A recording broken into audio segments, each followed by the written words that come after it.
desde la 419. Entonces estamos aquí en el problema de cómo es que el capital trata al trabajo ajeno como cosa, como objeto. Y para que no parezca como tal, de modo éticamente perverso, produce una relación jurídica expresada en el derecho moderno, que aparece como relación social. Y ya hemos visto cómo es que en la relación social aparece de modo encubierto el robo sistemático del tiempo de vida o el tiempo de trabajo del trabajador. Entonces, en este párrafo de la 419, a la mitad dice, después del punto seguido, pero el intercambio de equivalentes. Un poquito más abajo dice, se trata solo de un intercambio aparente, ¿no? Entonces, para el derecho moderno o para el capitalista aparece como un intercambio. Intercambio quiere decir, el trabajador da su trabajo y el capitalista da la fuente de trabajo, por decirlo, ¿no? O sea, el lugar donde hay un intercambio, y a cambio de eso le da un salario, por decirlo, es un intercambio, ¿no? Entonces, eso no es intercambio, eso es robo, ¿no?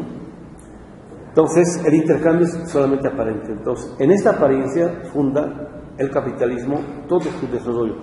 Entonces, necesita producir apariencias sistemáticas, y para que aparezcan como legales, para eso desarrolla al derecho moderno. Se trata solo de un intercambio aparente, puesto que la parte del capital intercambiada por capacidad viva de trabajo, en primer lugar, es ella misma trabajo ajeno apropiado sin entrega de equivalente. El salario no es equivalente. O sea, no paga el tiempo de vida, el tiempo de trabajo, ¿no? Y en última instancia jamás la paga. Todo el salario posible, no. Es tiempo de vida que jamás se va a recuperar, ¿no? Y en segundo lugar, ha de reemplazársela por un accidente de capacidad de trabajo, de modo que, de hecho, esa parte del capital no es cedida, sino transfigurada tan sola de una forma a otra. La relación del intercambio, pues, ha dejado cabalmente de existir o es mera apariencia. Entonces, y por eso en el capitalismo la producción de las apariencias es fundamental, ¿no? Las apariencias como modo de la existencia. Y cuando creemos en la apariencia, ya ha triunfado el capitalismo, ¿no? Y por eso todas las apariencias las reproduce de modo estético. Cuando las apariencias aparecen bien bonitas, bien bellas, ya nos han ganado, ¿no? Ya ha triunfado. Más abajo, la propiedad se presenta ahora como derecho al trabajo ajeno y como imposibilidad por parte del trabajo de apropiarse de su propio producto. Entonces aquí Marx está desarrollando el contenido que de la propiedad privada se desarrolla en el capitalismo. Decir que propiedad privada es que algo me pertenece es una afirmación irrelevante que no expresa lo que Marx dice, ¿no? Entonces, aquí lo que está diciendo Marx es lo siguiente: el concepto o la noción de propiedad que desarrolla el capitalismo es que de lo que produce el trabajador, de lo que él produce, que porque él produce debiera ser de él, el trabajador no tiene derecho. Quien tiene derecho de propiedad es el capitalista, ¿no? Y la relación social expresada jurídicamente sirve para que esa transferencia aparezca de modo legal, de tal modo que el obrero no tiene derecho de propiedad sobre el producto de su trabajo, sino solamente el capitalista. El capitalista se apropia de modo privado de eso. Ese es el contenido. De tal modo que al final el obrero siempre termina pobre y el capitalista siempre termina con cualquier cantidad de propiedades. privativas solamente de que si antes le privaba a la comunidad, ahora le priva al trabajador. ¿Sí se entiende? ¿No? Ese es el contenido del concepto de propiedad privada. O sea, no tiene nada que ver con que algo me pertenezca a mí o no. No tiene que ver con eso. Con que si mi casa es o no mía, si mi coche es o no mío, o mi ropa es o no mía. No tiene nada que ver con eso. Tiene que ver con el producto del trabajo, ¿no? Que en principio debiera pertenecer al trabajador, pero por la relación social que establece y o entabla el capitalista, le pertenece solamente al capitalista y no al trabajador. Por eso es que el capitalista siempre termina siendo gran propietario y el trabajador no. Y por eso es que el trabajador, como pobre, aparece como nada ante la relación jurídica, porque la relación jurídica, desde la filosofía del derecho, es que el ser humano es quien tiene propiedad, ¿no? Y quien no tiene propiedad no es ser humano, ¿no? Entonces, ¿qué quiere decir esto? Quien tiene propiedad es quien ha sido capaz de objetivar la voluntad de la subjetividad en una cosa, ha sido capaz de poner en una cosa, es lo que dice el derecho. Entonces, quien desarrolla eso gracias al capitalismo es el capitalista y no así el trabajador, porque legalmente está cediendo todo lo que él produce al capitalista. ¿Sí se entiende? Entonces, por eso es que el pobre siempre termina siendo pobre, o sea, sin nada, sin propiedad, y el rico siempre termina siendo rico, o sea, con propiedad. En el Fordismo, con el fraccionamiento de las cadenas productivas, peor todavía, porque ni siquiera, digamos... Porque el producto, no hay productos. Sí, exactamente. Cada quien Sí, pone sí. una tuerca, Sí, otro sí. pone la puerta, otro la manilla. Sí. Y hay un libro que se llama De cadenas y yo. Sí, sí, sí. Que habla de ese fraccionamiento y de la imposibilidad de apropiarse del producto Sí, sí. del trabajo. Sí, Porque sí. está roto, repartido en miles. Sí, sí, ¿no? Por ejemplo, durante la Segunda Guerra Mundial, Bolivia contribuyó a Estados Unidos, supuestamente con impuestos de guerra, con cualquier cantidad de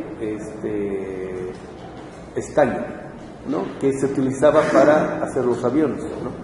Entonces, solamente exportaba y o sacaba mineral, o sea, el mineral prácticamente en bruto, prácticamente en roca, ¿no? Y de ahí se pueden elaborar cualquier cantidad de productos, de los cuales el minero como minero ni siquiera se sabe en qué al final va a devenir todo eso. O sea, aparece el producto y ni siquiera sabe que él, digamos, es parte de esa producción. Entonces, gracias a eso desaparece completamente la posibilidad de la objetivación de su trabajo como trabajo. Y con la robótica y etcétera, o sea, peor todavía, se desaparece completamente, ¿no? Sigo, la separación radical entre la propiedad y aún más entre la riqueza y el trabajo se presenta ahora como consecuencia de la ley que partía de su identidad, y es lo que aparece en las grandes constituciones, ¿no? El gran ideólogo de eso es Locke, ¿no? Él es el gran ideólogo del pensamiento liberal en el cual se fundamenta el capitalismo clásico, cuando dice, ¿no? Todos los seres humanos son iguales, y de ahí deduce por qué es que tienen que haber esclavos y libres. No, igualito con la constitución política de Estados Unidos. Todo ser humano es igual y es libre ante el derecho, ante la ley, ante la justicia. Y de ahí deduce, ¿no? Su primera constitución es esclavista, pues. Y son esclavistas hasta la guerra de secesión, inclusive después, ¿no? Inclusive hasta hace poquito, siguen siendo, ¿no? El hecho de que hoy, ¿cómo se llama?, la policía norteamericana tenga el derecho de matar cualquier cantidad de afros, o sea, no es nada casual, por decirlo, están amparados legalmente, ¿no? Y así sucesivamente. Entonces, primero parte, siempre somos iguales, ¿no? En el ámbito, cuando ingresamos en la producción, todos somos iguales. Cuando termina la producción y hay que repartirse la riqueza, ahí no. ¿Sí se entiende? ¿No? Primero somos iguales y después de eso no.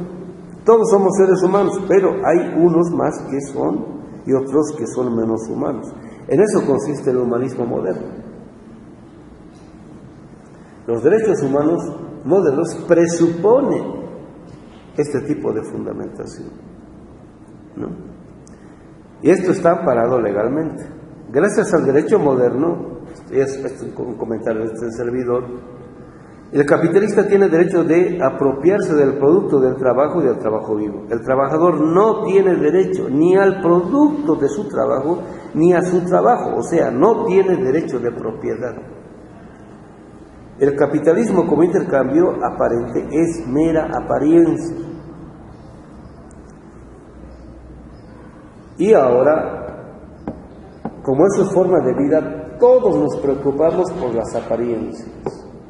Estamos más preocupados por el modo como aparecemos ante los demás que por el modo como efectivamente seamos, ¿no? Siguiente paso. Dice Marx, la postre, como resultado del proceso de producción y valorización, se presenta ante todo, o sea, ¿qué quiere decir valorización?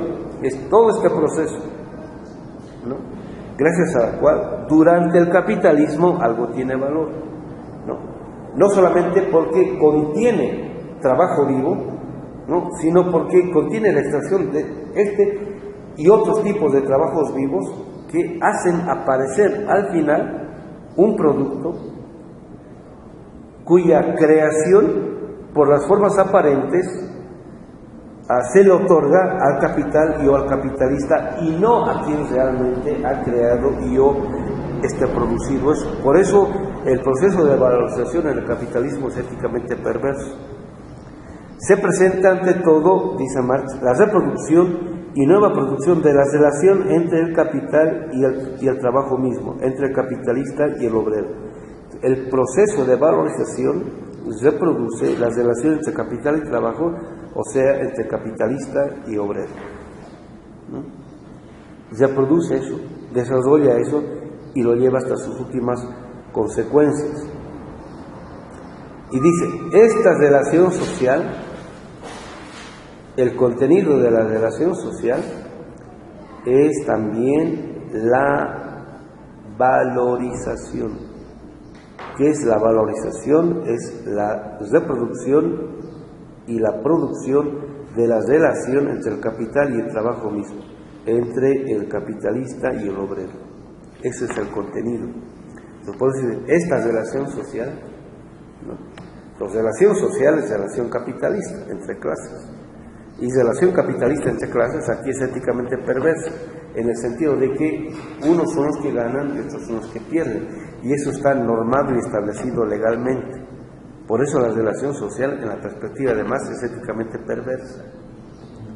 Por eso es una contradicción en los términos pensar y yo creer que los pueblos con relaciones sociales van a salir adelante. Eso es falso. Tienen que recurrir a, ¿cómo se llama?, relaciones comunitarias e ir más allá de las relaciones sociales.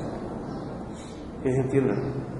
Ahora que estaba escribiendo el artículo sobre Dussel, tratando de explicar el por qué es importante enmarcar el concepto de pueblo, ¿no? Y cómo es que lo desarrolla Dussel. Justamente vamos desarrollando el argumento en ese sentido, ¿no? El proletariado, el trabajador, el obrero, ¿no? El proletario, antes de ser proletario, es pueblo. Después de ser proletario, es pueblo también. ¿No? Entonces, inclusive mientras es proletario, inclusive es clase social, en este caso proletario, es pueblo o pertenece al pueblo, pero como relación social, ¿no? Y cuando, antes de ingresar en esta relación social, él procede de relaciones comunitarias. Es pueblo no en cuanto a relación social, es pueblo en cuanto a relación comunitaria. Y cuando recupera su conciencia anterior a la relación social, vuelve a ser pueblo como relación comunitaria. Es enajenado cuando después de ser clase social, en este caso proletario, siendo pueblo, desarrolla relación social. ¿Sí se entiende? Estoy pensando ahorita el problema que está pasando en Venezuela y en Bolivia. Me sirve muy bien para entender todo eso, y ni qué se diga ¿cómo se llama?, en el Brasil de Lula. Todo este problema, o sea, voy a ver cómo es que se puede poner en la página nuestra es una declaración de un premio importante en los Estados Unidos. El tipo cuenta cómo es que Michel Temer, a los 2 meses más o menos de haber sido investido como presidente, él va a los Estados Unidos y declara así, de modo público, de por qué quitaron a Dilma Rousseff. Entonces el tipo dice: nosotros quitamos a Dilma Rousseff no porque haya tenido este tipo de problemas legales, no, sino porque ella no iba a implementar las medidas radicales que implican el modelo neoliberal. Por eso había que quitarla. Y lo mismo vamos a hacer con Lula, porque con Lula no se puede implementar medidas neoliberales de colonialismo. O sea, lo que quiero decir con esto es que es obvio de que la derecha siempre va a bregar por su lado. El problema es por qué en una coyuntura como la de especialmente Lula, el pueblo no cobra fuerza como para poder impedir este tipo de procesos de, ¿cómo se llama?, de regresión. Y tiene que ver cuando el pueblo no se comporta con conciencia comunitaria, sino con conciencia social. Por eso está el Frente Sindicato. Ahora, no necesariamente, o sea, no es tanto, digamos, quién está al frente, sino cómo es que se está comportando el pueblo en un proceso de emancipación y liberación. Eso quiere decir. Y ahí es donde genera condiciones para que el proceso siga, o si no, más adelante el proceso se pueda revertir, por decirlo. Una pregunta. Esta separación de conciencia social sería el actual modelo. Sí. Y la conciencia comunitaria, pues, digamos que es poner en crisis la conciencia social que produce el capitalismo y la modernidad, en la cual, porque muchas veces algunos sectores del pueblo se comportan de modo corporativo y no, digamos, como pueblo, no con conciencia nacional. ¿Se puede decir que esto sería lo mismo que pone Marx en las tesis sobre Weber, sobre el anterior materialismo, la visión de la sociedad civil y la de la sociedad humana, la humanidad social? Sí, ¿no? Entonces, para que se dé un proceso auténtico de liberación, el pueblo tiene que ser capaz de recuperar la memoria de lo que era. ¿Y qué es aquello que era? Era pueblo con conciencia comunitaria. Y la conciencia comunitaria es inclusive más allá que la conciencia nacional, ¿no? Porque se puede tener conciencia nacional de modo ontologizado, ¿no? Entonces, este es el problema. Y el concepto de pueblo y de pauper ante festum es aquello que nos permite entender más o menos esto. Por ejemplo, en este tipo de procesos, donde hay poquísima clase obrera, ¿no? Sin embargo, hay un pueblo, hay cualquier cantidad de jóvenes. ¿Dónde los ubicamos a los jóvenes en el supuesto, ¿cómo se llama?, sujeto de la lucha política enmarcado en la conciencia obrera o la clase social como conciencia obrera? No son los jóvenes, especialmente los millennials, no son clase obrera.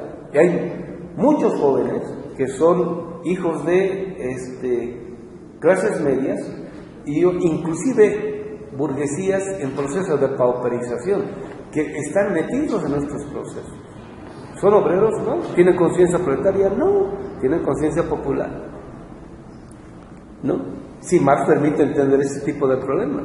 Por eso es que los marxistas del siglo XX no entienden el problema. No saben qué hacer. No tienen categorías marxistas. Entonces, como el problema supuestamente no es marxista, entonces lo desechan. o lo ven como mera multitud, o como mero lumpen, o como meros, ¿cómo se llama?, oportunistas, etcétera, etcétera, ¿no? Entonces, y por eso es que hay esta relación dialéctica, pero ya no es la dialéctica de la totalidad moderna, es una dialéctica a la analéctica, en el sentido del uso, ¿no?, entre los sujetos que están luchando en este tipo de procesos y el pueblo que se comporta en tanto que pueblo. Este pueblo que nunca ha perdido su memoria, la memoria histórica y cultural de lo que era, ¿no? Estaban contando hace poquito cómo es que en algunos pueblos aquí en México están recuperando la memoria de la producción y elaboración del chocolate como bebida espirituosa, para recuperar la conexión con la tierra, con la madre. Y así sucesivamente, ¿no? Esa es una forma de recuperar la conexión con la tierra para no perder piso.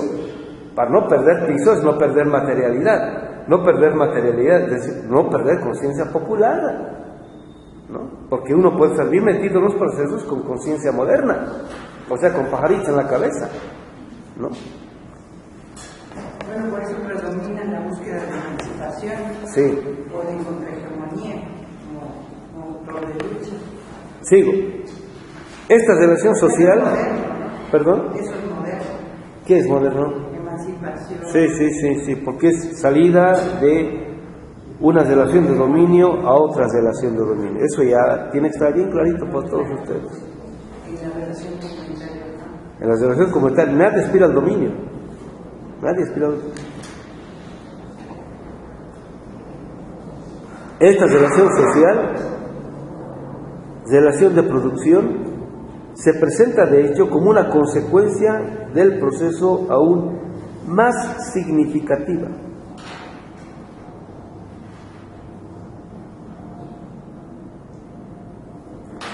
Esta palabra más significativa, bueno, fíjense lo que está diciendo Marx, ¿no?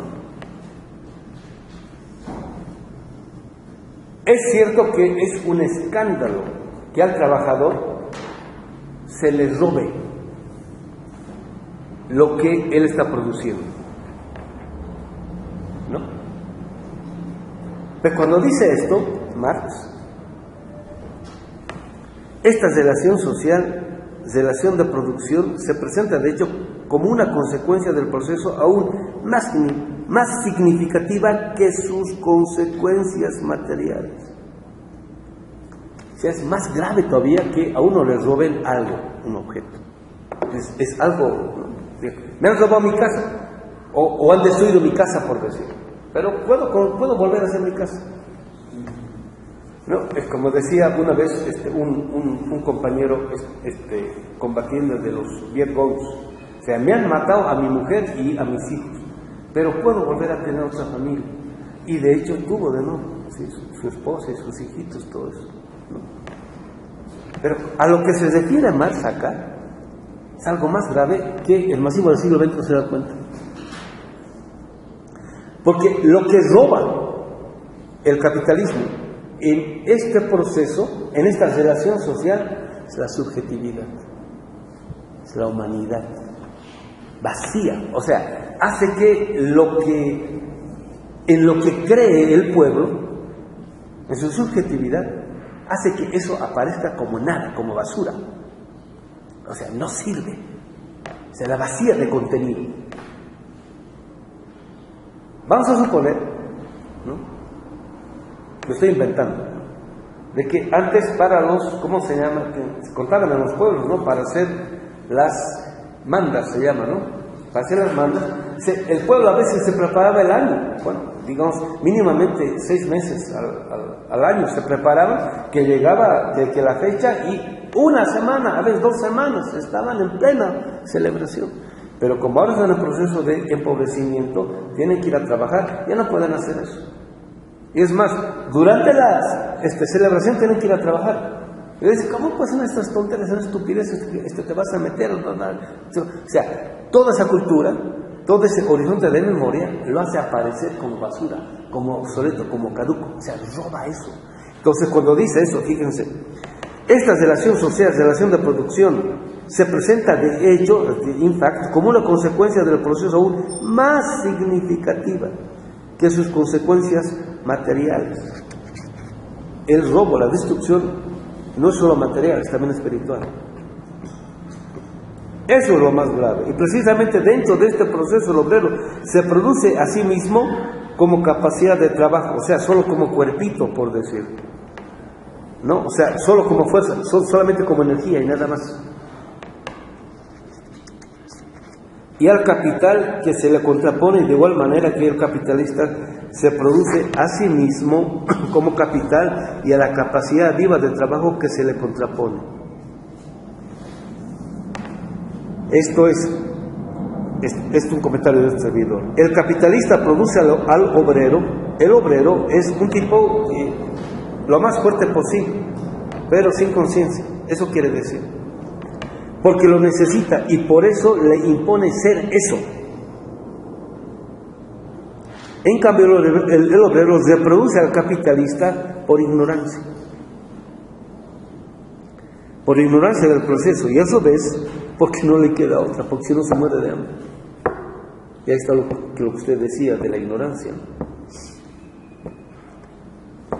Esto sucede cuando el obrero no tiene conocimiento. Y al conocimiento que aclara esto, Marx le dice ciencia. Porque no explica solamente las apariencias, sino lo que está escondiendo las apariencias. Ciencia, que es lo que Marx quiere hacer. A eso le llama Marx ciencia. ¿Sí se entiende? No. Lo que describe solo las apariencias es mera ideología, no es ciencia.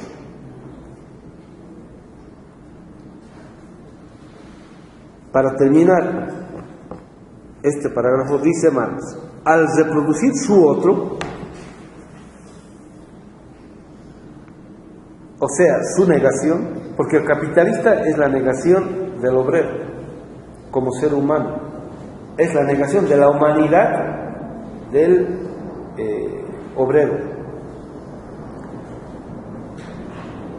Al reproducir su otro, su negación, su negatividad,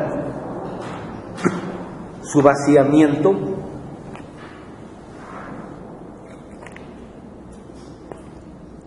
su vacuidad,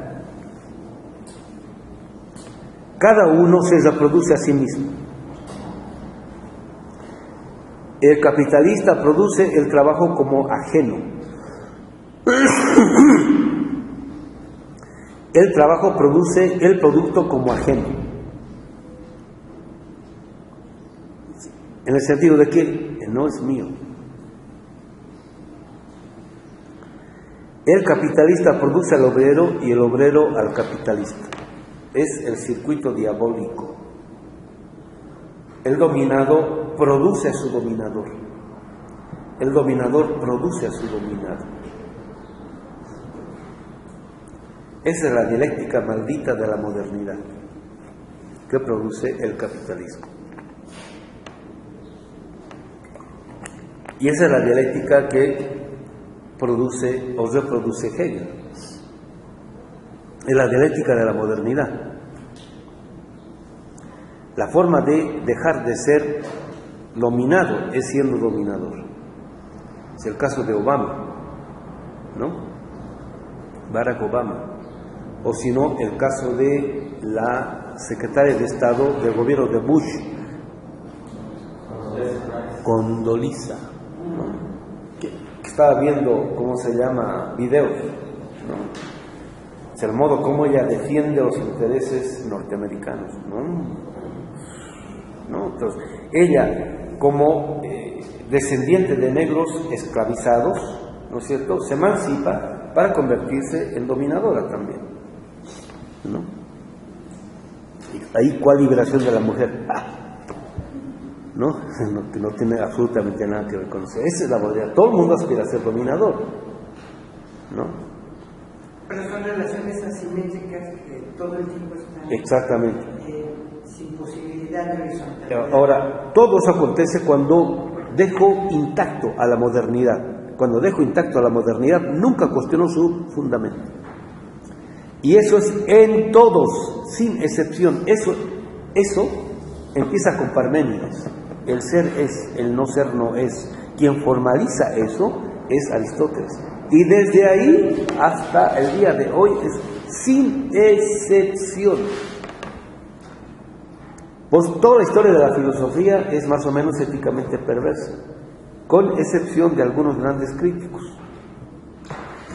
Uno que otro. Digamos Rosenzweig, Benjamin, Levinas, Marx, ¿no? Entonces, por eso es que, fíjense, la hipótesis central de mi librito, ¿qué significa pensar desde América Latina? Es poner en crisis a la modernidad. Todo el mundo está diciendo, ¿no? Y ahora Russell dice, no, sí, dice, ahí está. ¿No? ¿Quién cree que se puede hacer otro tipo de modernidad? Ya está metido dentro de la lógica esta. Y ahora el problema es, bueno, ¿cómo salimos de esto? ¿No? Y por eso nuestra relación con lo místico, ¿no? Para poner en crisis a la secularización o la secularidad de la modernidad, ¿no? Porque la modernidad ha vaciado de contenido todo otro horizonte utópico y místico. O sea, los ha condenado al pasado y has contradicho y demostrado de que no tiene nada que ver eso para lo que es el pensamiento. Y nosotros exactamente eso lo estamos cuestionando, desde otro horizonte utópico y místico, totalmente distinto. Entonces ahora la modernidad nos aparece como éticamente perversa, ¿no? Bueno, entonces en la página 420 ahora aparece acá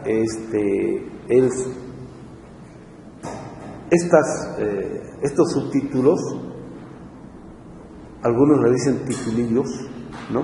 Les ha puesto el editor, acumulación originaria del capital. Entonces, supuestamente Marx trata aquí del capítulo 24 del Capital, ¿no? Y está empezando a tematizar, bueno, como en muchos lugares de, ¿cómo se llama?, de aquí de los Rundis, llega a ciertos temas Marx y dice, esto hay que trabajarlo, esto hay que volver sobre el tema, esto hay que ampliar más, esto hay que desarrollar más, y así sucesivamente. Aquí no da pie con bola, ¿no? Entonces, el problema es la descripción de dónde surge no solamente el Capital 1 y el Capital 2.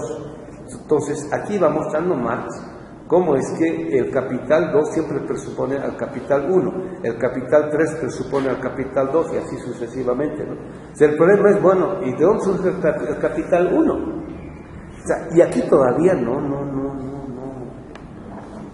Entonces, no da como, o sea, no tiene claro el tema, ¿no? Cómo información le va a aparecer en las últimas partes de los manuscritos del 61-63, que van a ser los preparatorios para los manuscritos del 63 al 65. Pero eso nos va a tocar después, ¿no? Que donde recién, esa es la parte, el problema de la acumulación histórica, es mi hipótesis, es el problema de la historia. No tiene nada que ver con la hipótesis de Lukács en el sentido de que las teorías de la plusvalía es el problema de la historia económica. No tiene nada que ver con eso.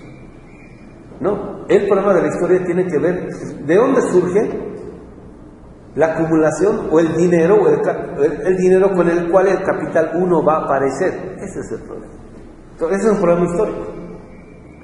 Entonces, el despliegue del Capital 1 y el Capital 2, ese se puede demostrar de modo lógico. ¿Y cómo surge el Capital 3, Capital 4, etcétera, etcétera? ¿No? Pero si no existe capital, ¿de dónde surge? No cae del cielo. Entonces, para poder explicar, dice Marx, los economistas recurren puras robinsonadas, ¿no? Así de que en el principio existían tipos industriosos y otro tipo de flojos, ¿no? Y de pronto el uno el trabajo, y así. Son puras hipótesis ad hoc, en el mejor caso. Pero son inventos, pueriles. Dice Marx, no, se va a la historia, ¿no? Entonces, en el capítulo 24, el plan de la acumulación, de 100, empieza de modo histórico todo esto. Porque se necesita lo que ahora se llama el capital de arranque, ¿no? Eso es una contradicción. Si es capital de arranque, no es capital de arranque, pues porque ya ha arrancado, por decir, ¿no? ¿No? Entonces, y por eso esta insistencia en Marx de que el dinero no es capital, pero todo capital es dinero, ¿no es cierto? Entonces, no es lo mismo el dinero que el capital. Pues hay dinero capitalista y hay dinero no capitalista, o sea, hay que tener bien la cosa por eso. Entonces, Marx está dándole vueltas al tema, pero no. Entonces, después de darle varias vueltas, llega a lo que estábamos empezando a referirnos la sesión anterior, la página 433, los famosos o las famosas diformen, las formas que preceden a la producción capitalista. ¿Se acuerdan el librito bueno, y a partir de esto se han escrito libros relativos al modo de producción asiático, ¿no? Entonces, yo he estado trabajando eso, he estado leyendo todo esto, ¿no? Y fíjense la barbaridad que voy a decir. No han traído tomates, ¿no? Ni cebollas. Porque cuida que me las tiran. Marx está sistematizando puros prejuicios que los europeos están produciendo acerca de formas de producción que no son ni capitalistas ni europeas, ¿no? Por ejemplo, cuando habla de las formas de producción asiáticas, toda la información que tienen es prácticamente son inventos de inventos, por decirlo, ¿no? Entonces, a partir de todo eso, ahora podemos decir, ¿no? Pero así, digamos, especialmente a partir del giro de colonial, todo lo que la modernidad ha producido acerca de pueblos no occidentales, no europeos, no modernos, es falso, ¿no? O sea, han agarrado muchos hechos y con su marco categorial los han interpretado de tal modo que aparece como cualquier cosa menos lo que era, ¿no? Un ejemplo bien sencillito, no sé si les había comentado anteriormente, ¿no? Un antropólogo, neurobiólogo, etcétera, de origen judío, en la década de los 80 escribió varios libros en los cuales él mostraba, porque dice que él vio, de lo contrario no lo habría creído, él vio cómo es que hacían en la década de los 80, él vio cómo es que grandes médicos que existían todavía de la cultura maya azteca hacían operaciones, o sea, cirugía. Él vio eso. Dice, ¡guau! El tipo no podía creer, ¿no? Y, por decir, digamos, ¿no? En el mundo moderno, en un hospital, ¿no? Y tiene que ser un lugar muy bien equipado, con tecnología, para poder hacer cirugías. No, aquí, digamos, en el rancho, ¿no? Y ahí en la mesita, tú improvisado, haciendo cirugía. Y a partir de eso, él desarrolló la hipótesis de que todas las ilustraciones de los códices en los cuales toda la modernidad occidental dice que son sacrificios, no son sacrificios, son descripciones de cirugías. ¿Qué tal? Es completamente distinto, ¿no? ¿No ve? No se ha conseguido todavía el argumento para desarrollar todo eso, pero mucho de eso hay, y así sucesivamente, ¿no? ¿Por qué? Porque con racionalidad moderna se ha distorsionado todo lo que no es moderno, se ha condenado lo que no es moderno, ¿no? Y entonces Marx recurre a toda esa bibliografía, o sea, principios, bueno, desde finales del siglo XVIII, pero principios mediados del siglo XIX. Y desde ese entonces hasta el día de hoy se ha avanzado, ¿no? Por ejemplo, del famoso modo de producción asiático, pues digamos China, ¿no?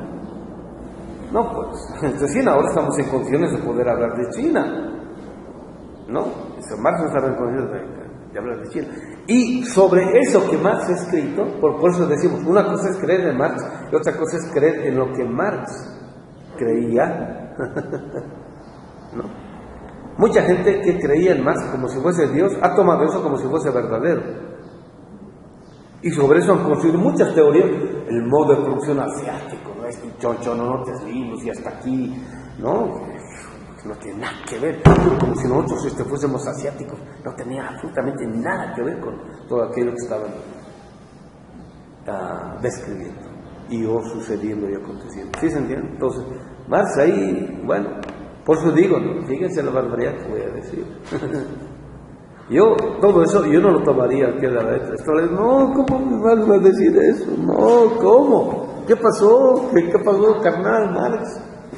¿No? Que ni siquiera una chela, o sea, ni siquiera un vino, por decir, digamos, compartido, digamos, está medio pedo, no, nada. ¿Sí se entiende?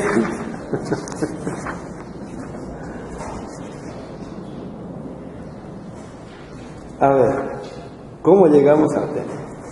¿No? O sea, yo siempre voy avanzando la hipótesis para indicar en qué sentido va a continuar la argumentación, ¿no? Pues hay muchas cosas que revisar, inclusive en el maestro Marx. O sea, Marx nunca va a dejar de ser maestro, ¿no? Pero un maestro que tiene acceso a fuentes no confiables, digamos, no óptimas, por decir, bueno, pasa esto, ¿no? Vamos a suponer que todo lo que describe de la India y la China sea cierto, pero cuando dice esto mismo pasaba en Perú, en México, guácaras, no es cierto, ¿no? ¿Sí se entiende? ¿No?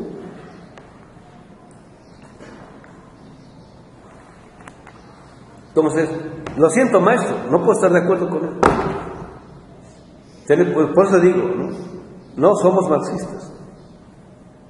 No estamos adscritos a esa religión. No somos fieles de esa creencia, por decirlo. Estamos pensando en nuestra realidad, ¿no? Y Marx nos está ayudando en eso. Y hay cosas en las cuales nos está ayudando muy bien, otras cosas en las cuales no. Pues por eso digo, ahí, por eso me has preguntado si traigo no cebollas y tomates. Cuidado que me las tiren, ¿no? ¿Sí se entiende, compañeros? Bueno, entonces, ¿cómo se llega a eso? Y el modo, cómo es que Marx trabaja el problema de modo lógico, es bien coherente, pero siempre tiene que ver el problema de qué tipo de fuentes, a partir de qué tipo de fuentes yo estoy tomando tal o cual tipo de evidencia, por decir, ¿no? Para poder desarrollar tal o cual tipo de argumentación. Página 422. El primer párrafo en la línea 2.4. Por otra parte, y esto es mucho más importante para nosotros, nuestro método pone de manifiesto los puntos en los que tiene que introducirse el análisis histórico. Por problemas metodológicos hay que irse a problemas históricos. Eso quiere decir, ¿no? Para introducir contenidos que permitan afirmar de modo lógico algo con sentido. Eso quiere decir, ¿no? Que por decir, digamos, la relación lógica, dialéctica entre valor de uso y valor de cambio. ¿Cómo es que se entiende el modo, cómo es que se constituye este tipo de relación lógica? Es a partir de la tematización que está contenido ahí, pero que no está desarrollado al interior de este tipo de relación, que es el proceso de valorización de qué, del trabajo vivo, ¿no? Y ahora, ¿cómo es que aparece el trabajo vivo como trabajo vivo? Es un problema histórico, ¿no? Porque esta es una abstracción. ¿Qué quiere decir una abstracción? Quiere decir que de la realidad tomo una parte y la saco. De esa realidad, esa la abstraigo para analizarla solamente a ella en tanto que ella. ¿No? Entonces, el concepto de trabajo vivo ya es una abstracción, ¿no? Pero para que aparezca esta abstracción, tiene que haber existido una relación histórica gracias a la cual aparezca, ¿no?, el trabajador o el trabajador como llanero solitito. Está en la fábrica solamente y sin relación a nada. Y es más, ni le interesa al capitalista que tenga relación a nada. Cuanto menos relacionado estés, mejor, ¿no? Por eso, desde el principio, el capitalista siempre piensa, el capital como capital hace un contrato con un trabajador como individuo, ¿no? Entonces, el contrato es con él, pero él solito es nada. Entonces necesita reunirse como sindicato. Y por eso rechaza al principio, resiste el capital la formación de sindicatos, porque ya no aparece solamente el individuo como el llanero solitito, en este caso el trabajador, sino que aparece él como relación social. O sea, ya aparece como varios y distintos, y a eso repele, ¿cómo se llama? El capital y el capitalismo. Entonces, cuando aparece el individuo solito, aparece como una abstracción. ¿Sí se entiende? Entonces, esa es la forma de relación por antonomasia del capitalismo y la modernidad. Abstraer. En la medida en que lo abstrae, lo debilita. Y en la medida en que lo debilita, lo puede dominar. ¿Sí se entiende? ¿No? Por eso es fundamental la abstracción. Y cuando uno se abstrae, está más debilitado, en el sentido que yo no debo a nadie nada. Yo no soy de ningún lugar. Yo soy de todos los lugares. ¿No? Por otra parte, y esto es mucho más importante para nosotros, nuestro método pone de manifiesto los puntos en los que tiene que introducirse el análisis histórico. Y el análisis histórico es aquello que a la abstracción me la ubica en su contexto y la priva de que se deshistorice. Eso quiere decir. Más abajito. Para analizar las leyes de la economía burguesa no es necesario, pues, escribir la historia real de las relaciones de producción. O sea, como, digamos, para eso está el análisis lógico, que es un poco lo que está haciendo Marx. Pero la correcta concepción y deducción de las mismas, en cuanto a relaciones originadas históricamente, conducen siempre a primeras ecuaciones que apuntan a un pasado que yace por detrás de este sistema. Todo lo lógico presupone siempre algo histórico. Lo lógico es la formalización de algo que en el contexto histórico ha acontecido. Y la forma de entender lo lógico es recurriendo al contexto histórico que la hace inteligible. La abstracción, en el pésimo sentido de la palabra, se abstrae inclusive de lo histórico. ¿Sí se entiende? ¿No? Tales indicios, conjuntamente con la concepción certera del presente, brindan también la clave para la comprensión del pasado. Ahora, que fíjense lo que dice, ¿no? Un trabajo aparte que confiamos en poder abordar alguna vez. ¿Sí? ¿Ve? O sea, eso no está claro. Hay que aclarar eso.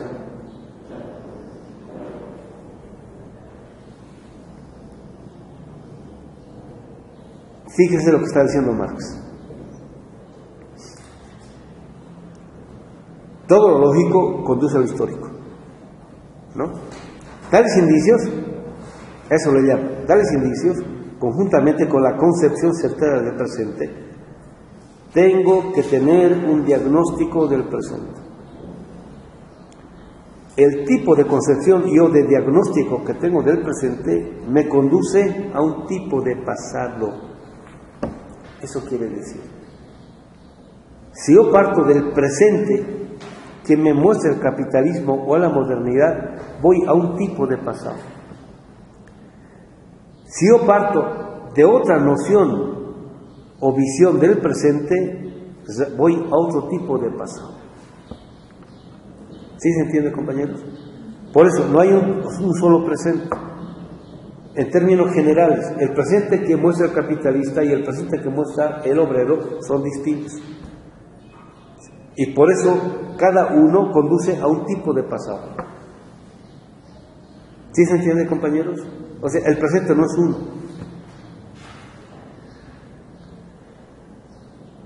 Lo mismo podríamos decir de la modernidad.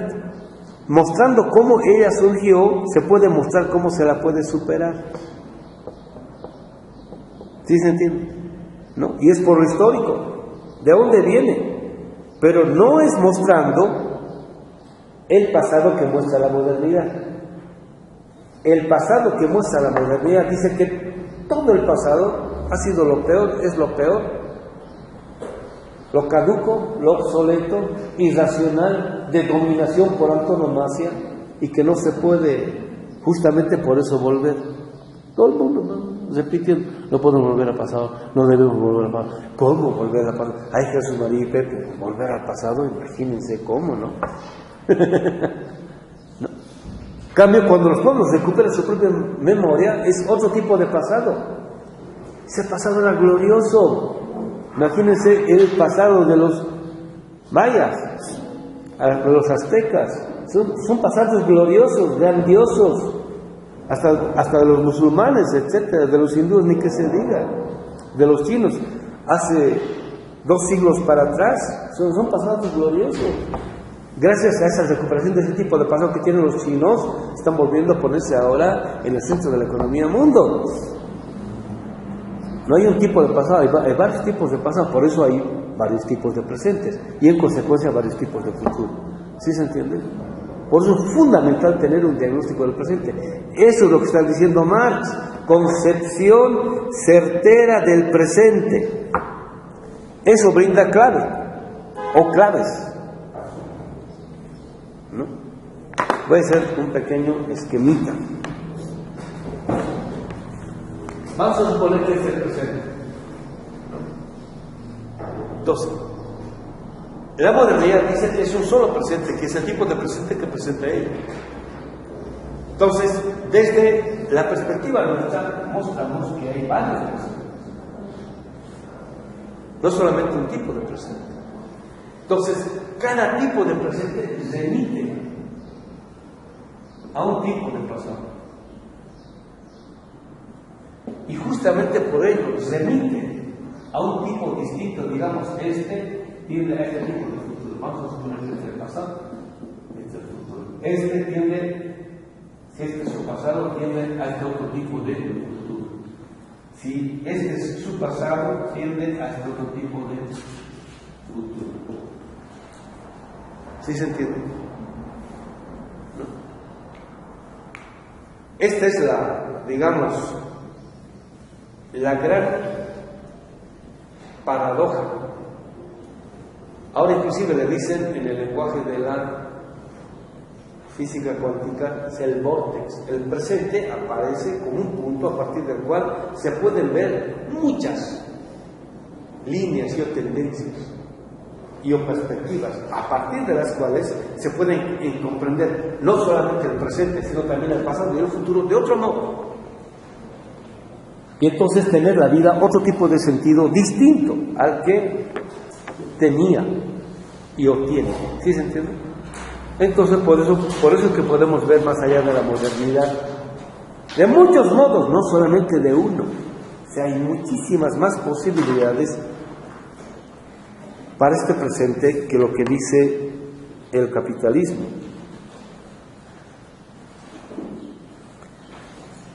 Por eso dicen, un trabajo aparte que confiamos en poder abordar alguna vez, comprensión del pasado, comprensión certera del presente. Es algo que es lo histórico que Marx no desarrolló todavía bien. ¿Sí aparece claro, no? O sea, hay tarea, Ausgabe. Este análisis correcto lleva a sí mismo a puntos en los cuales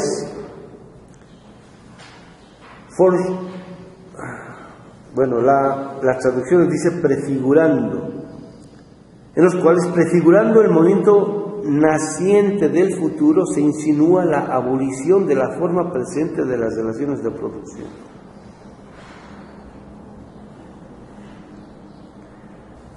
Dicho en nuestro lenguaje, se muestra el cómo se podría superar al capitalismo comprendiendo el modo como surgió.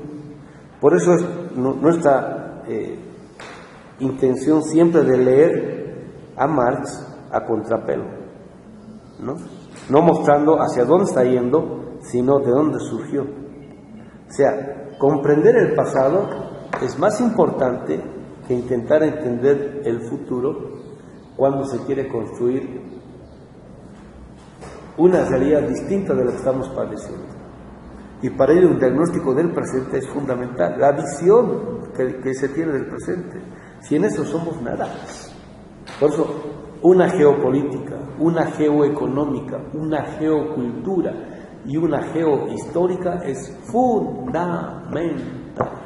Y esto no puede estar desplegado en lenguaje moderno.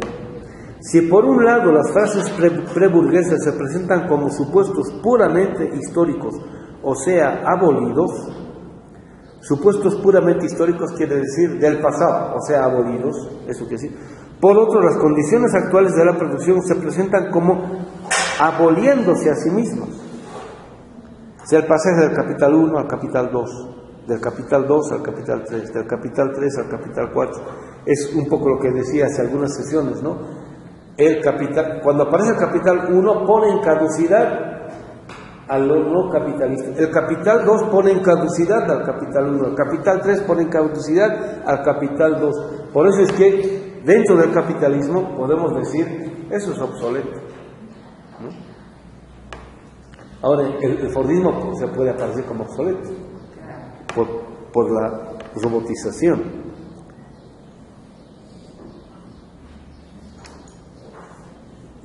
Por el otro, las condiciones actuales de la producción se presentan como aboliéndose a sí mismas y por tanto como poniendo los supuestos históricos para un nuevo ordenamiento de la sociedad.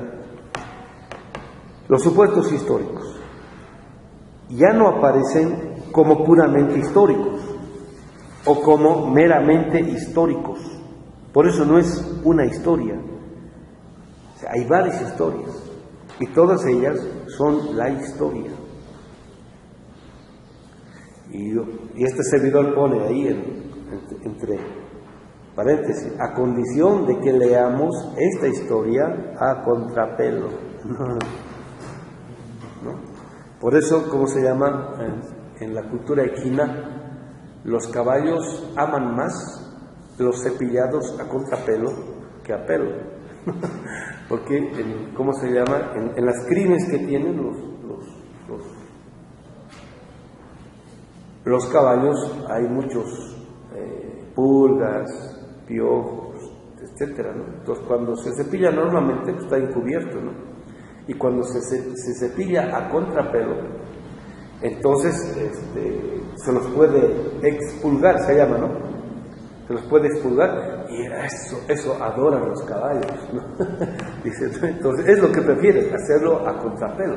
Entonces en el caso nuestro, lecturas a contrapelo, donde vayamos sacando las pulgas, los piojos y las garrapatas de la modernidad, es fundamental. Está bien la metáfora, ¿no ve?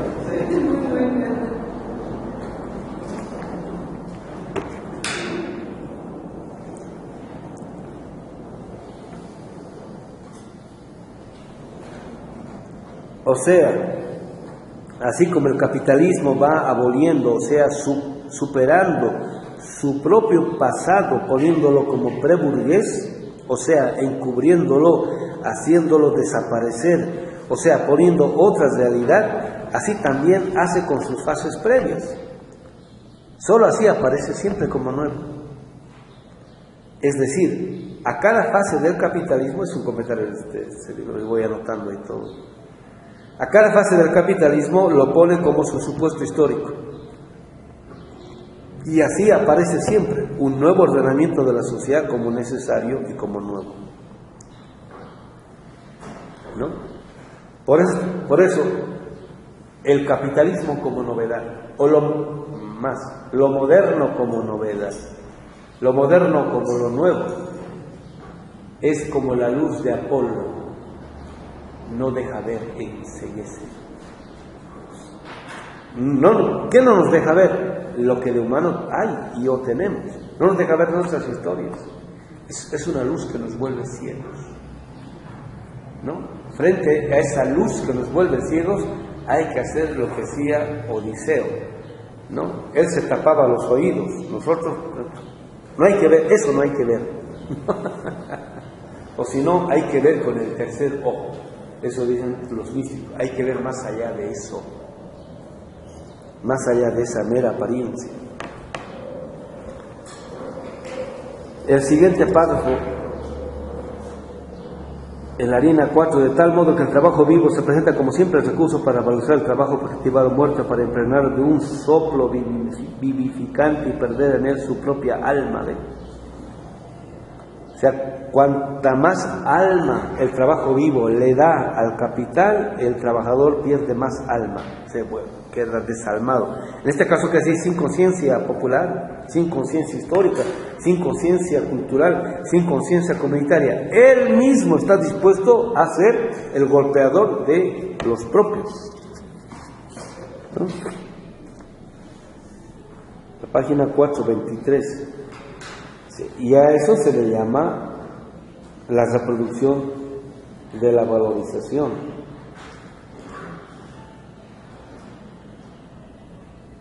Entonces, fíjense, a partir de esto podríamos desarrollar ya. Marx muestra que para que haya cualquier tipo de objeto, producto y o riqueza, en cualquier tiempo de espacio tiene que haber trabajo vivo, ¿no? Si no hay trabajo vivo, no hay nada. Entonces, en el capitalismo, el trabajo vivo es alienado, ¿no? Entonces, por eso ese trabajo vivo le da vida a lo muerto, que es el capital. ¿Se acuerdan? O sea, le da vida a lo que está muerto. Y en esa medida, el trabajo vivo también pierde vida, ¿no? Como subjetividad. Entonces, es el modo como es que, voy a forzar los términos, el capitalismo cadaveriza al trabajo vivo. Cambio, hay otro tipo de trabajo vivo, gracias al cual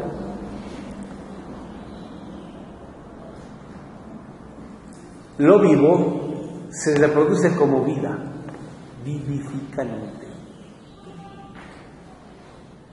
¿no? Y esto es cuando el trabajo vivo no ha sido alienado por el tipo de producción que desarrolla el capitalismo, ¿no?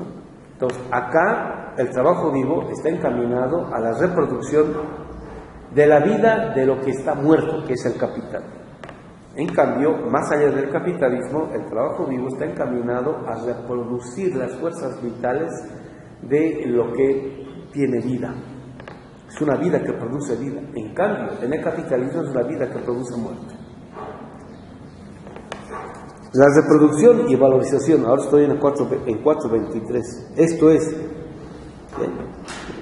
el contenido éticamente perverso contenido en el concepto de valorización. La reproducción y valorización, esto es, ahí está, ¿no? Cuando dice esto es, o sea, ¿qué es lo que está haciendo? La ampliación de estas condiciones objetivas, gracias a las cuales se le roba al trabajador un tiempo de vida, es al mismo tiempo pues la reproducción y producción nueva de esas condiciones como sujeto de la riqueza, extraño, indiferente ante la capacidad de trabajo y contrapuesto a ella de manera autónoma.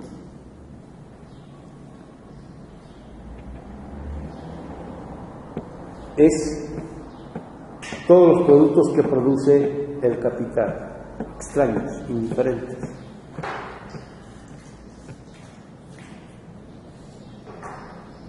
Y hasta uno mismo aparece como extraño, como indiferente. Y hasta uno mismo se vuelve indiferente. Y ante otro ser humano como extraño. Y vive en la casa, ¿no? Sí, con la familia, con la esposa, con los hijos, igual, como extraños, como indiferentes. ¿Y qué les pasó pues? Está extraño, como está indiferente, ¿no? Las relaciones son...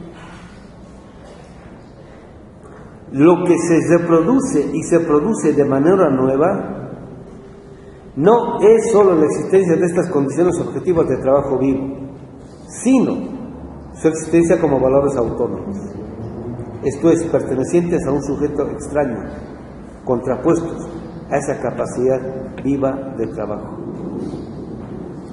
Todo es ajeno, autónomo, extraño. Las condiciones objetivas del trabajo adquieren una existencia subjetiva. Es cuando el objetivo se subjetiva. El objetivo se vuelve subjetivo. Digamos, a veces hemos dicho cómo esto se produce a través del consumo, ¿no ves?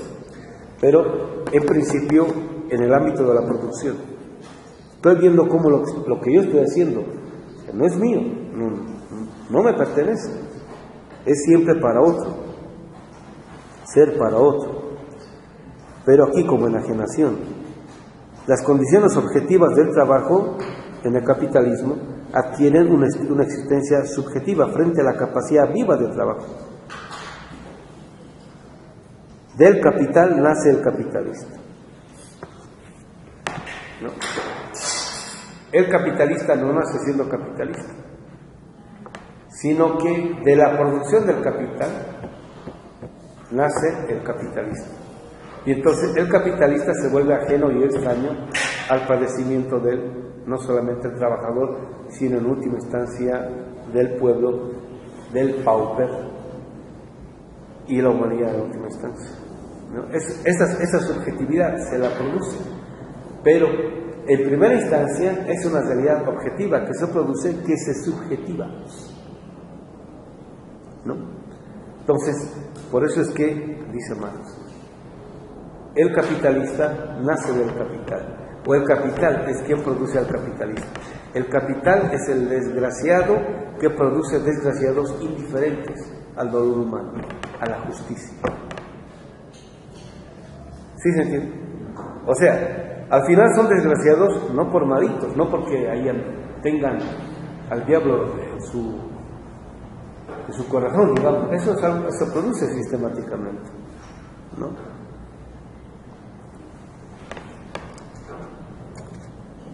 Por otro lado, la existencia meramente subjetiva de la capacidad de trabajo frente a sus propias condiciones le presta ante estas una forma solo indiferente y objetiva, queda reducida a un valor de determinado valor de uso al lado de las condiciones autónomas de su valorización como valores de otro valor de uso.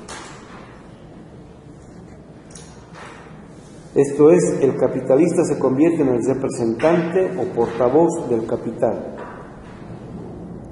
El capital lo domina inclusive a él.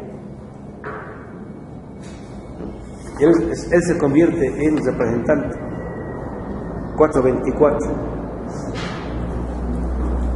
Y aún el propio trabajo vivo se presenta como ajeno frente a la capacidad viva de trabajo, cuyo trabajo y cuya manifestación vital específica es él. Más abajo, la capacidad de trabajo se comporta en el trabajo como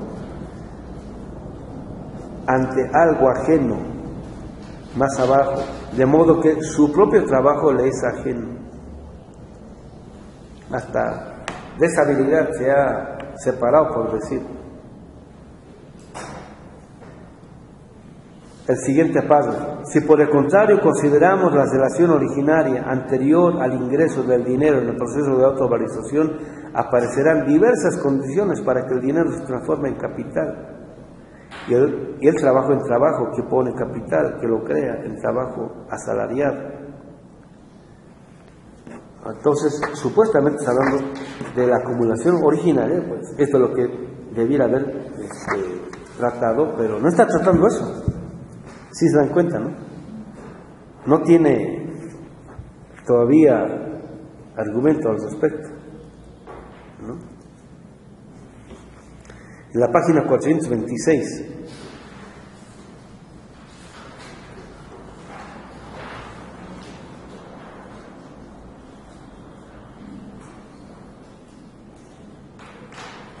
en la línea 245 del primer párrafo, que esta forma sea una apariencia de las relaciones entre personas, el capitalista como persona, el trabajador como persona, esa apariencia. Y una apariencia engañosa se presenta en la medida en que nos atengamos a la relación jurídica, donde supuestamente aparecen como iguales, ¿no? Más abajo, vende la manifestación particular de su energía a un capitalista particular, al que se contrapone independientemente como individuo, porque le aparece así como persona. Sabe el nombre del capataz, del gerente o del dueño, ¿no? Entonces, en apariencia es con él la relación, pero en realidad no es con él, es con el capital, es con esa abstracción.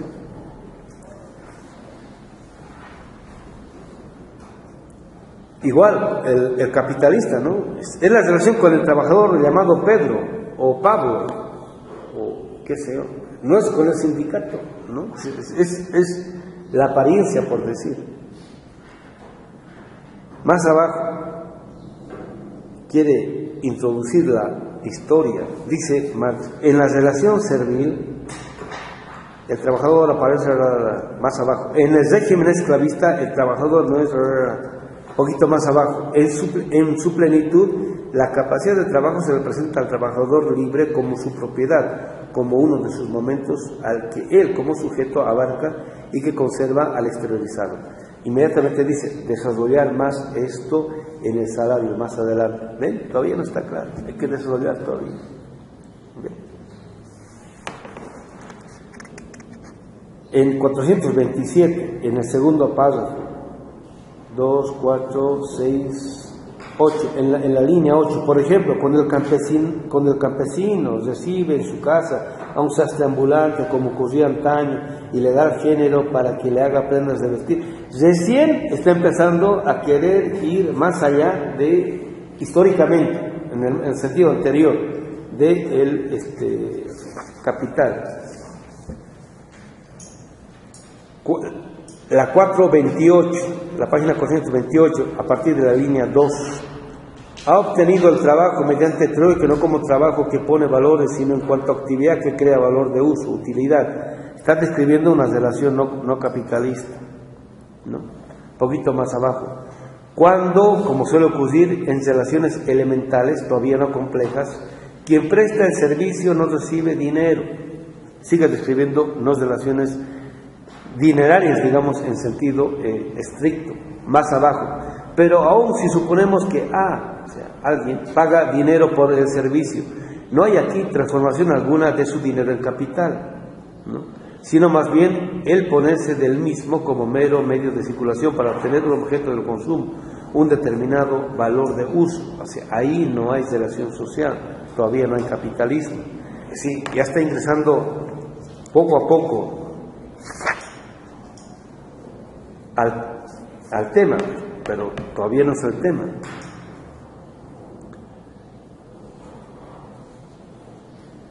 La página 431, desde el final de la 430, el intercambio de trabajo objetivado como valor que se conserva en sí mismo, como trabajo vivo, como valor de uso del primero, como valor de uso no para un uso o consumo particular determinado, sino como valor de uso para el valor, eso ya empieza a ser capitalismo. En el siguiente párrafo, en la 431, al final de ahí, en el intercambio del capital por trabajo, el valor no es lo que mide el intercambio de dos valores de uso, sino el propio contenido del intercambio. Todavía no es capitalismo en sentido estricto. La página 432, en la línea 3, dice, de hecho, en el proceso de producción del capital, tal como se verá mejor, aún en el análisis ulterior del mismo, el trabajo es una totalidad, una combinación de trabajos.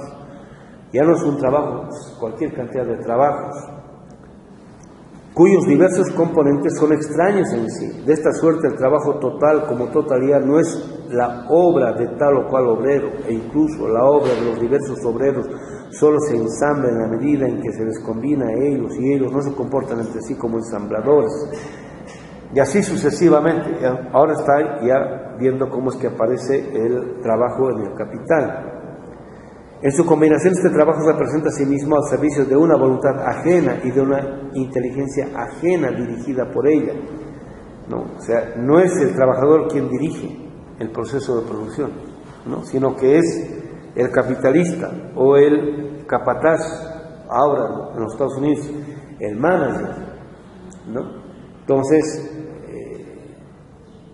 como dicen en Bolivia los trabajadores, cuando van a trabajar, que preguntan, ¿no?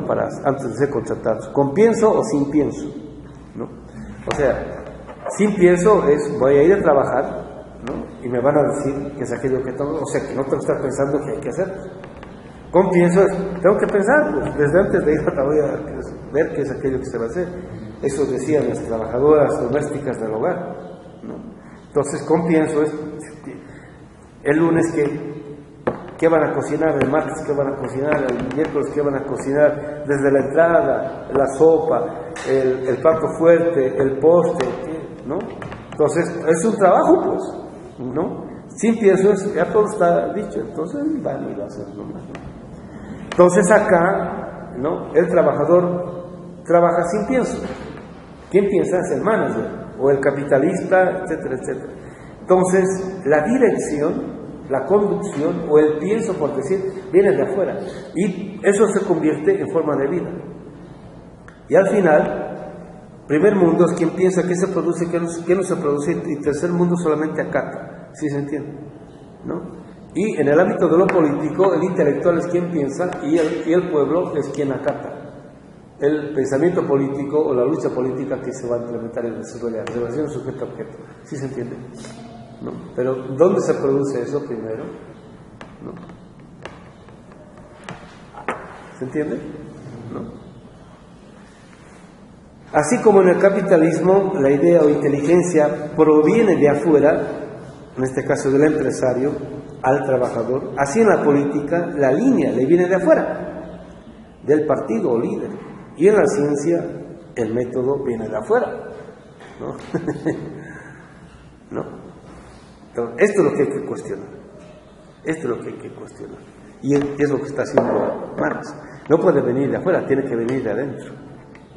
Entonces, el trabajador se enajena cuando piensa que todo tiene que venir de afuera. Y el pueblo se enajena cuando siempre está esperando, no, pues para eso hay líderes políticos, ¿no? No es para que yo... El pueblo recupera su memoria cuando él recupera la capacidad de conducción de su propio proceso. El trabajo combinado, pues, es una combinación en sí, y ello desde los ángulos diferentes. No es una combinación con relaciones recíprocas de los individuos que colaboran, y tampoco como su control, ya sea sobre su función particular o dispersa, ya sea sobre el instrumento de trabajo, etcétera, etcétera. El trabajo más abajo, el trabajo aislado, negado, es ahora, de hecho, el trabajo combinado, colectivo, pues.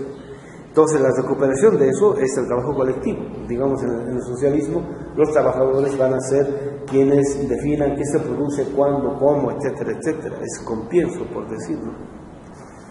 Bueno, y la 433 llega a las formas que preceden a la producción capitalista, que sería ya la parte histórica. Lo interesante es de que muchas de estas ideas no las va a sostener Marx en el capítulo 24 del Capital, ¿no? Pero sin embargo, muchos marxistas van a tomar esto como si fuese verdadero en sí, y de ahí estas ideas de, ¿cómo se llama?, formas de producción o el modo de producción asiático, ¿no? Que han producido en tercer mundo cualquier cantidad, o sea que al final éramos asiáticos. Éramos feudales, ¿no? Entonces, bueno, los editores del siglo XXI o los de pasado y presente se les ocurrió agarrar esto y publicarlo como librito con la introducción. Y esa introducción, Eric Hobsbawm, nefasta, ¿no? Y como la gente conocía todo esto, leía la introducción antes de enterarse de todo esto que decía Marx, y lo tomaban como si fuese verdadero, ¿no? Entonces, vuelvo a decir lo que decía al principio, muchas de estas, afirmaciones tienen poco que ver con las realidad, más está desarrollada más en función de la imaginación, muy imaginativa, por cierto, de mucha gente que narraba, ¿cómo le llamaban? A los cronistas, ¿no? Que describían lo que les aparecía ante sus ojos con conciencia moderna, ¿no? Y entonces, y sobre eso se basaban, elaboraban teorías, bueno, y aparecían muchos libros, y Marx, bueno, partió bastante de ello. Y por eso es que al final de su vida él se empieza a cuestionar mucho al respecto. Empieza a realizar todo esto, ¿no? Y yo me leí decir, no, ¿qué pasó Marx? ¿No? Todo aquello que habíamos avanzado.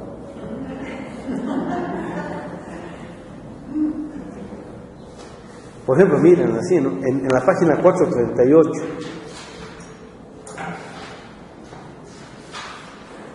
o sea, hay una confusión, por ejemplo, entre lo que es comunitario y lo que es natural. Que digamos, la propiedad natural, la propiedad comunitaria, algo así, ¿no?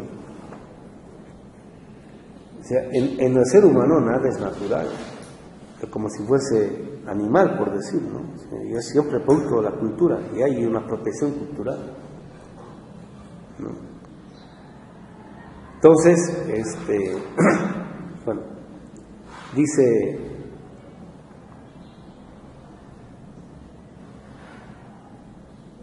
En la 438, la comunidad, ¿no? Si bien, y es aquí un producto histórico, bueno, porque está hablando de una comunidad que todavía no es histórica, o sea, natural, ¿no? Pero ya es histórica, ¿no? No solo de facto, sino también como algo reconocido como tal y que por tanto tiene un origen, un supuesto de la propiedad del suelo, es decir, de las relaciones entre el sujeto que trabaja y los presupuestos naturales del trabajo. Entonces aquí está discutiendo más la relación entre propiedad y posesión, ¿no? Y cómo es que a partir del trabajo pueblos o culturas se van apropiando, pero no es el mismo contenido que se le está dotando acá, es otro tipo de contenido, ¿sí? Por decir, ya nos están mirando mal afuera. Esta idea que aparece en la cultura de los pueblos originarios semitas, ¿no? La tierra no es de nadie, es del Señor, ¿no?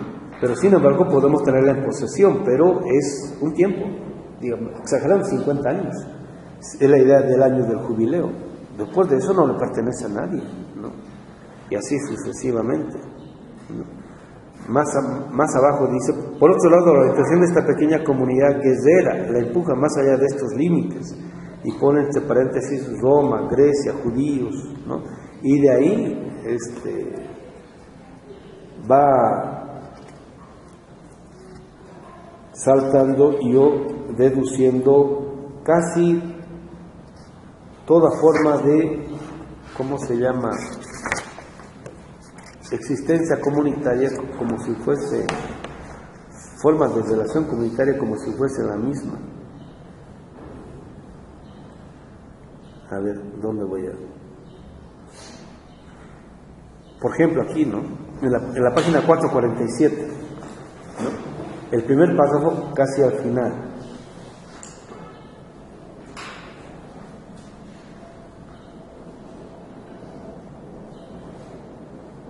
Dice,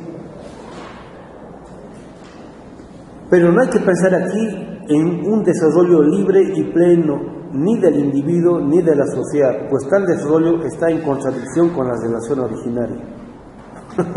O sea, la comunidad es estacionaria, O sea, ahí no hay posibilidad de ningún tipo de desarrollo, es lo que está diciendo, y es lo que se decía habitualmente, ¿no?